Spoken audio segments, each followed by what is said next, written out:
ছোটবেলায় যখন আমি রমজান মাসে রোজা রাখতাম, এখন আবার অনেকে বলবে ইটস রামাদান নট রমজান। হ্যাঁ, রমজান মাসে রোজা রাখতাম আমি। রামাদান মামাদার ভাই, বা আমি বাঙালি মানুষরা রমজান কর, রমজান ভাই, রমজান ভাই আমাদের রমজান মাস তো আমার স্ল্যাং। তো রমজান মাসে যখন আমি রোজা রাখতাম, আমি ছোটবেলা ভাবতাম কি যে রুয়াবজা যদি আমি না খাই তাহলে আল্লাহ আমার রোজা কবুল করবে না।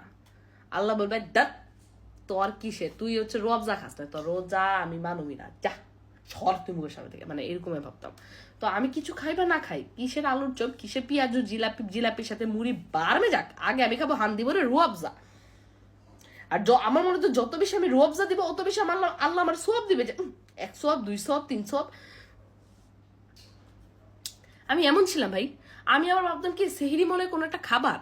আমার মা যখন নতুন নতুন আমার বলতো সেহরিতে খাবি না, ছোটবেলা আমি ভাবতাম কি আমার মা আমাকে আধা রাতে খাউন দিবে, ইয়ে আমি খাবো সেহরি, ইয়ে সকালে উঠে দেখতাম সেহরি কোনো খাউন না, সেহরি একটা সময়, যে সময় হচ্ছে মানুষ খায় রোজা রাখার জন্য। আমার মন ভেঙে গেছিল ভাই ছোটবেলা।